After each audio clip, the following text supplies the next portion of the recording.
दोस्तों, मैं आपका अपने चैनल एडवोकेट अनप्लग्ड में स्वागत करता हूं। दोस्तों, आज हम बात करेंगे सेक्शन 10 सीपीसी जो कि बात करता है स्टे ऑफ सूट यानी रेस सब्जुडाइज के बारे में। रेस सब्जुडाइज का मतलब हो गया res plus sub judice. Res means matter, sub judice which is pending. तो कोई भी मैटर जो पेंडिंग है और अगर आप कोई सब्सिक्वेंट सूट दोबारा फाइल करते हैं सेम मैटर को लेके तो क्या होगा, यह सेक्शन 10 जो है बात करता है। तो बेसिकली सेक्शन 10 के कुछ एसेंशियल्स हैं। सबसे पहला एसेंशियल जो है there must be two suits, one previously instituted and the other subsequently instituted, यानी कि दो सूट हैं, एक तो पहले इंस्टीट्यूट हुआ है और दूसरा जो सूट है वह जो है बाद में इंस्टीट्यूट हुआ है।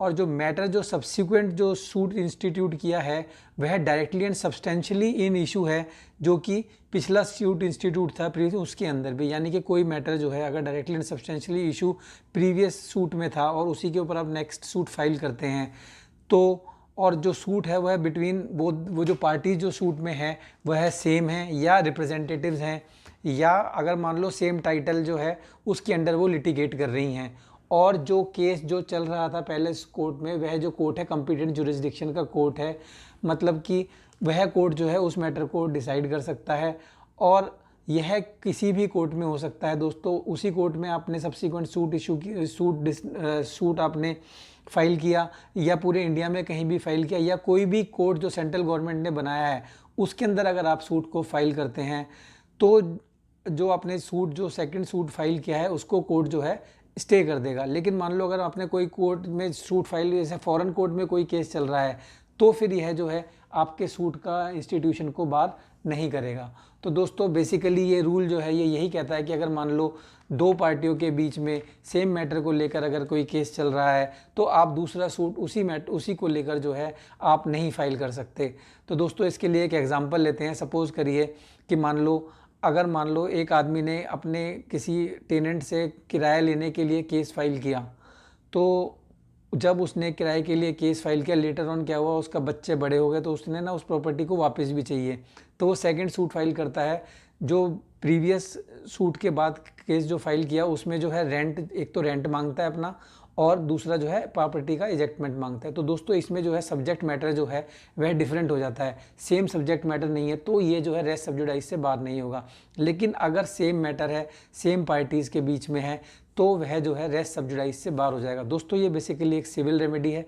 और अगर मान लो यह केस आपने सिविल केस फाइल किया, इसका मतलब नहीं आप उसमें क्रिमिनल केस फाइल नहीं कर सकते। इसका बेस्ट एग्जांपल है, अगर कोई चेक बाउंस हो जाता है तो आप सेक्शन 138 नेगोशिएबल इंस्ट्रूमेंट एक्ट में भी उस केस को फाइल करते हैं और सिविल सूट फाइल करते हैं रिकवरी करने के लिए। तो वह जो है मैटर जो है सिविल सूट नहीं है जो आपने 138 का केस फाइल किया है, तो इसमें दोनों केस चल सकते हैं।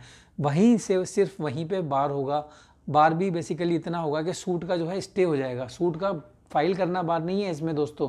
सूट को फाइल होने के बाद अगर मान लो मैटर सब्सटेंशियली इशू है, सेम मैटर जो था बिटवीन सेम पार्टीज़ है, तो जो है जो दूसरा जो सब्सिक्वेंट जो सूट इंस्टीट्यूट हुआ है उसको स्टे कर देगा। सपोज़ करिए दोस्तों, मान लो कोई इसको इग्नोर करके अगर जो है कोई डिग्री पास हो जाती है तो क्या वह नैलिटी होती है?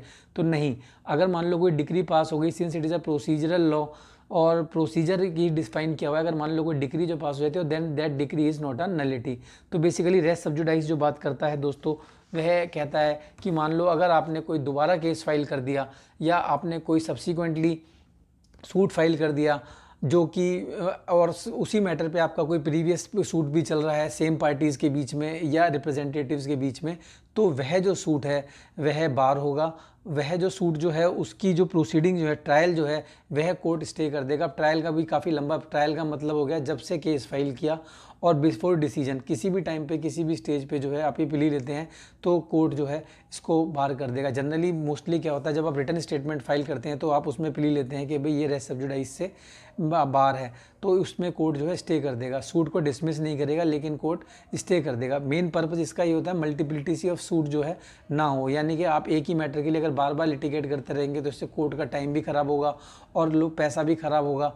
तो दोस्तों, बेसिकली यही सब कुछ है रेस सब्जुडाइज को लेकर। अगर आप लोगों को आज का वीडियो अच्छा लगा हो तो मैं आपसे रिक्वेस्ट करूंगा कि दोस्तों प्लीज़ लाइक करें, सब्सक्राइब करें और दोस्तों शेयर करें। धन्यवाद।